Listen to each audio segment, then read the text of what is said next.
তাইলে কোনো সমস্যারই সমাধান হয় না।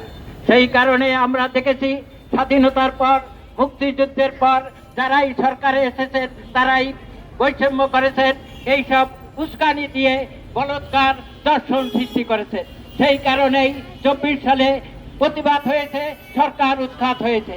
আমরা এই প্রতিবাদের মাধ্যমে যেই সরকার পেয়েছি, সেই সরকার এর কাছে আমাদের দাবি, আপনারা পরিবেশ বান্ধব দেশ করুন। পরিবেশ বান্ধব দেশ করতে হলে বেকারদের সমস্যার সমাধান করতে হবে, অন্ধ, প্রতিবন্ধী, পঙ্গুদের পুনর্বাসন করতে হবে, শিক্ষাকে আধুনিকায়ন করতে হবে। আপনারা জানেন, যারা এই বিশ্ববিদ্যালয়ে পড়ছেন বা পড়তে যাচ্ছেন তারাই দেখা যায় ইন্টারভিউতে ফেল করে। সেই কারণে কি করতে হবে, আমাদের প্রাইমারি লেভেলে প্রথম শ্রেণী থেকে পঞ্চম শ্রেণী পর্যন্ত 3টা ভাষায় পারদর্শী করতে হবে। তাহলে আমি মনে করি এই দেশ শিক্ষায় আধুনিকায়ন হবে।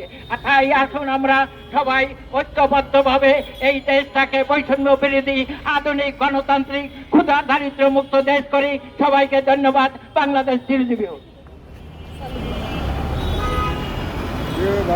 সুপ্রিয় সমাবেশ, এ পর্যায়ে বক্তব্য রাখছেন বাংলাদেশ কংগ্রেসের অন্যতম কর্ণধার, বাংলাদেশ কংগ্রেসের কেন্দ্রীয় যুগ্ম মহাসচিব, নন্দিত জননেতা অ্যাডভোকেট মিজানুর রহমান।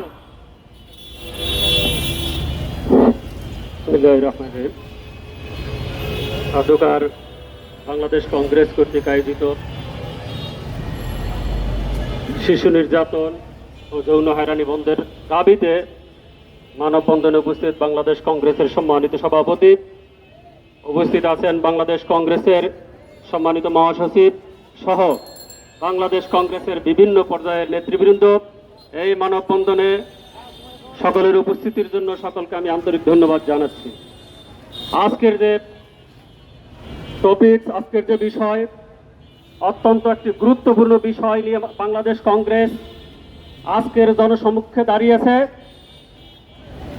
একটা শিশু মা বাবা খুব আশা প্রত্যাশা করে একজন মানুষের মতো মানুষ হিসেবে গড়ে তোলার জন্য শিক্ষক নামক কারিগরের কাছে পাঠায়। অনেক প্রত্যাশা থাকে, কে কি হবে কেউ জানে না। আমি একজন অ্যাডভোকেট, আমার মাধ্যমে কি হবে এখন নির্ধারিত, কিন্তু একটা শিশু ও ভবিষ্যতে কি হবে এমনও হতে পারে এই যেই শিশুটা যৌন হয়রানি করে, ধর্ষণ করে, 4 টুকরা করেছে, এই শিশুটার হাত ধরে বাংলাদেশের পরিবর্তন হয়ে যেতে পারত, এই শিশুটা জাতিসংঘের মহাসচিব হয়ে যেতে পারত।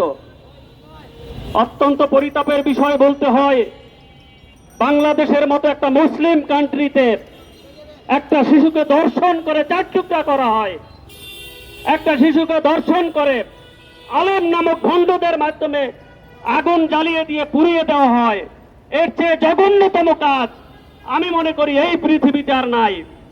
এই কর্মকাণ্ডে যারা জড়িত এরা মানুষ না, এরা পশু, এদেরকে মানুষ হিসেবে গণ্য করা যায় না।